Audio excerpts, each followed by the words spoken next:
ये जो आप लोगों ने परिपाटी बना ली है, कोई अच्छा आदमी खड़ा होता है तो आप लोग कहते हैं बिहार में ना चलेंगे। तो मेरे भाई आप ध्यान रखिए, एक अच्छे आदमी का आप मनोबल जब तोड़ते हैं, 100 अच्छा आदमी जो आकर कल बिहार सुधार सकता है उसका मनोबल टूटता है।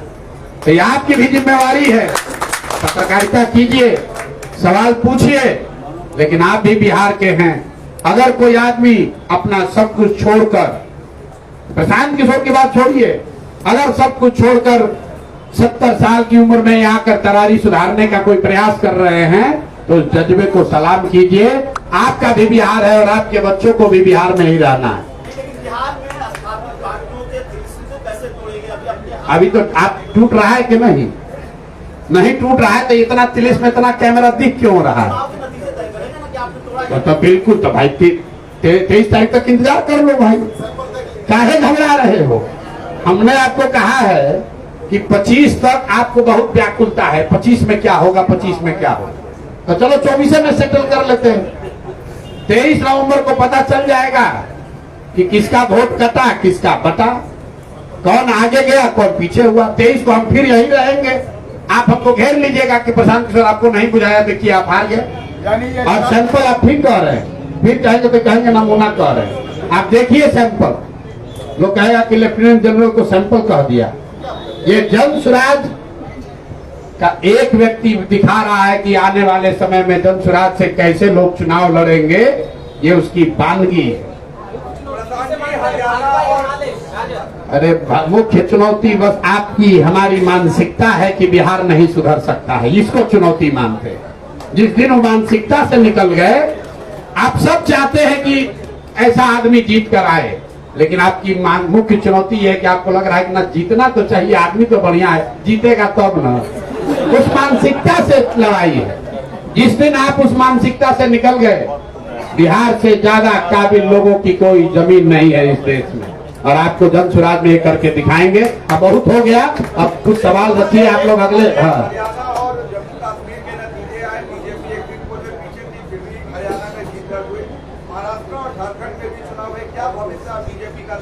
हम भविष्य बीजेपी का अंधकार में देख रहे हैं बिहार में।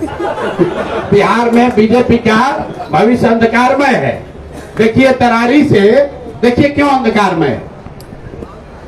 साहब आर्मी में रहे, ऐसा तो है नहीं कि जन स्वराज तो बहुत छोटा प्रयास 2 साल से हम लोग शुरू किए हैं।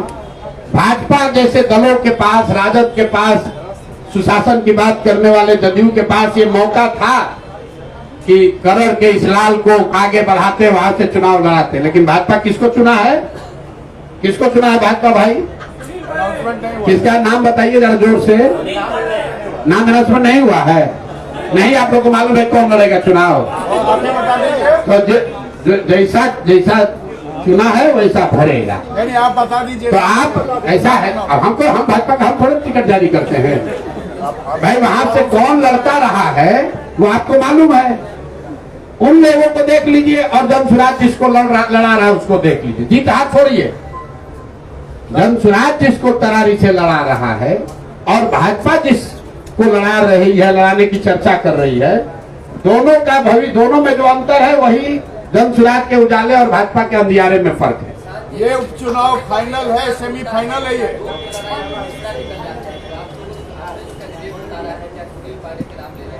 हम नाम लिए किसी का?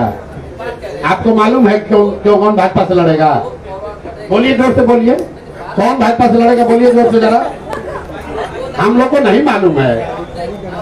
अरे आप बताइए ना, किसका नाम बताइए, नाम बताने काहे घबरा रहे हैं? अरे हम भैया किसको फायदा पूरे बात पर नाम बताओगे तो हम लोग बताएंगे किसको फायदा। हम कहाँ बुलवा रहे हैं भाई? भाजपा ने आप लोगों से के माध्यम से खबर हुआ कि भाजपा ने अभी उम्मीदवार घोषित नहीं किया है, लेकिन मैं जानता हूं कि इनकी कितनी कुवत है। ये जाति, धर्म और जातीय हिंसा, माफिया, चुनाव विनेबिलिटी के नाम पर गलत लोगों को टिकट देने से आगे बढ़ नहीं सकते हैं। वैसे ही किसी गलत आदमी को टिकट देंगे। हम लोग चुनाव हारे या जीते, गलत आदमी को टिकट नहीं देंगे। ये सेमीफाइनल है चुनाव, ये 4 सीटों पर जो उपचुनाव है, ये 25 का सेमीफाइनल है। भैया 23 तारीख को रिजल्ट आएगा, यही सेमीफाइनल है, यही फाइनल है। जो लोग हारे तो कहानी उनका गया। जी जी, क्या ये सच है सर कि 2014 में आरा से बीजेपी आपको लड़वाना चाहती थी, आपने मना किया था? ऐसा बात नहीं है। क्या हुआ था कि मैं 2013 दिसंबर में रिटायर कर रहा था। अपने स्कूल में और आरा में कुछ एक सर्विसमैन के लिए मैंने काम किया, तो उस समय मेरा पॉपुलैरिटी पीक पर था। सब लोगों ने सोचा कि मैं पॉलिटिक्स में आऊँ, लेकिन उससे पहले मेरे को appointment letter arm forces tribunal का मिल चुका था, जो कि एक हाई कोर्ट जज के बराबर है। तो मेरे को लेने नहीं लेने ऑफर ये कि कोई ही नहीं। पहला ऑफर मेरे को, मैं पब्लिकली बोल रहा हूँ, पहला पॉलिटिकल ऑफर जंग फारूक से ही मिला और मैंने उसको स्वीकार किया, क्योंकि मैं इनको फॉलो करता हूँ। आरजेडी से पहला ऑफर मिलता तो आप स्वीकार करते? ये तो आप गजब गजब बात आप लोग करते हैं। हम ये चाहते हैं कि जब जनरल साहब जीत जाए तो आप लोग को आर्मी के कॉम्बैट ट्रेनिंग में बुलाया जाए, आप लोग का फिटनेस चेक करने के लिए। आप लोग ये आए हैं जनरल साहब, तो सारे पत्रकार लोग घेर लिए हैं। कोई अग्निवीर पर पूछ रहा है, कोई आरजेडी से। अरे भाई, आप आए हैं, ये बिहार की सेवा के लिए आए हैं, इस मिट्टी के भले के लिए आए हैं। आप लोग शुभकामना दीजिए। आपने सवाल कर लिया, सवाल आपका गोली सुनने के लिए तो हम बैठे ही हुए हैं। एक एसके सिंह कहां से आए, एक भारती साहब कहां से आए?